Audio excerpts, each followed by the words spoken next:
മറ്റൊരു വീഡിയോയിലേക്ക് സ്വാഗതം. ഇന്ന് ഞാൻ നിങ്ങൾക്ക് മുന്നിൽ പരിചയപ്പെടുത്തി തരുന്നത് കനോണിൻ്റെ G4780 എന്ന പ്രിൻ്ററിലെ ഹെഡ് എങ്ങനെ ചേഞ്ച് ചെയ്യാം അല്ലെങ്കിൽ പുതിയ ഹെഡ് എങ്ങനെ ഇൻസ്റ്റാൾ ചെയ്യാമെന്നതിനെ കുറിച്ചുള്ളൊരു വീഡിയോ ആണ്. വീഡിയോ കാണുന്ന മുമ്പ് ചാനൽ സബ്സ്ക്രൈബ് ചെയ്യുക, ലൈക്ക് ചെയ്യുക, ഫോളോ ചെയ്യുക. നേരെ വീഡിയോയിലോട്ട് പോകാം.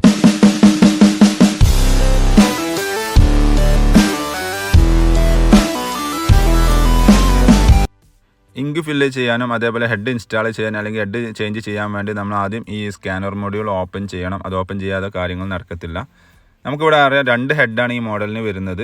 ബ്ലാക്കിൻ്റെ ഒരു ഹെഡും കളറിൻ്റെ ഒരു ഹെഡും. നമ്മൾ കാരേജിൻ്റെ ടോപ്പ് ഓപ്പൺ ചെയ്യുന്ന സമയത്ത് അവിടെ ഇതേപോലെ CB എന്ന് കൊടുത്തതായിട്ട് കാണാൻ സാധിക്കും. C എന്ന് പറഞ്ഞാൽ കളർ, B പറഞ്ഞാൽ ബ്ലാക്ക്. അതേപോലെ ഹെഡിലും അതേപോലെ കറക്റ്റ് മെൻഷൻ ചെയ്തിട്ടുണ്ട്. അപ്പോൾ നമ്മൾ ബ്ലാക്കിൻ്റെ ഹെഡ് ഇൻസ്റ്റാൾ ചെയ്യാൻ വേണ്ടി ആദ്യം ബോക്സ് ഓപ്പൺ ചെയ്യുന്നു. ബോക്സിൻ്റെ അകത്ത് നിന്ന് നമ്മൾ ഹെഡ് നേരെ പുറത്തോട്ട് വെക്കുന്നു. നിങ്ങൾക്ക് ഇവിടെ കാണാൻ സാധിക്കും, ഒരു ഓറഞ്ച് കളർ സ്റ്റിക്കർ അതിന് കൊടുത്തിട്ടുണ്ട്. രണ്ടെണ്ണം ഉണ്ടാവും, രണ്ട് ഓറഞ്ച് കളർ സ്റ്റിക്കർ ഉണ്ടാവും. അത് മസ്റ്റായിട്ട് റിമൂവ് ചെയ്യണം. അത് റിമൂവ് ചെയ്യാതെ ഒരിക്കലും ഹെഡ് ലോഡ് ചെയ്യരുത്. അത് ഞാൻ റിമൂവ് ചെയ്തിട്ടുണ്ട്. എന്നിട്ട് നേരെ നമ്മൾ ആ B എന്നുള്ള കറക്റ്റ് മെൻഷൻ ചെയ്ത ആ കാരേജിൽ ആ സ്ലോട്ടിലോട്ട് നമ്മൾ ഹെഡ് വെക്കുന്നു. ഓക്കെ, ഇനി നെക്സ്റ്റ് നമ്മൾ കളറിൻ്റെ ഹെഡാണ് മാറ്റുന്നതെങ്കിൽ നമ്മൾ നേരെ കളറിൻ്റെ ഹെഡിൻ്റെ ബോക്സ് ഓപ്പൺ ചെയ്യുന്നു. നമ്മൾ നേരത്തെ കണ്ട അതേപോലത്തെ രണ്ട് സ്റ്റിക്കർ ഇതിനും വരുന്നുണ്ട്.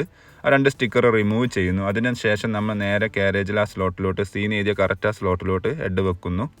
എന്നിട്ട് അതിന് ശേഷം നമ്മൾ ഈ കാരേജിൻ്റെ ടോപ്പ് ക്ലോസ് ചെയ്യണം. ഓക്കെ, അത് ക്ലോസ് ചെയ്തതിന് ശേഷം നമ്മൾ ഈ സ്കാനർ മോഡ്യൂൾ ഇതേപോലെ ജസ്റ്റ് മുകളിലോട്ടൊന്ന് പൊക്കി കഴിഞ്ഞാൽ ക്ലോസ് ആവുന്നതാണ്. എന്നിട്ട് ജസ്റ്റ് കുറച്ച് നേരം വെയിറ്റ് ചെയ്ത് നോക്കുക, അല്ലെങ്കിൽ എന്തെങ്കിലും പ്രിൻറ്റ് ചെയ്ത് നോക്കുക. എന്തെങ്കിലും ഇഷ്യൂ ഉണ്ടെന്നുണ്ടെങ്കിൽ സ്ക്രീനിൽ എറർ മെസ്സേജ് വരും. അല്ലാന്നുണ്ടെങ്കിൽ നിങ്ങൾ എന്തെങ്കിലും ഡോക്യുമെൻറ്റ് പ്രിൻറ്റ് കൊടുത്തിട്ടുണ്ടെങ്കിൽ അത് പ്രിൻറ്റ് ചെയ്ത് വരുന്നതാണ്. അപ്പോൾ ഇതേപോലെ ഒന്ന് ട്രൈ ചെയ്ത് നോക്കുക. എന്തെങ്കിലും സംശയം ഉണ്ടെങ്കിൽ താഴെ കമൻറ്റ് ചെയ്യുക, റീപ്ലൈ തരുന്നതാണ്. കൂടുതൽ വിവരങ്ങൾക്ക് വേണ്ടി ചാനൽ സബ്സ്ക്രൈബ് ചെയ്യുക, ഫോളോ ചെയ്യുക, കമൻറ്റ് ചെയ്യുക, ഷെയർ ചെയ്യുക. Thank you for watching my video.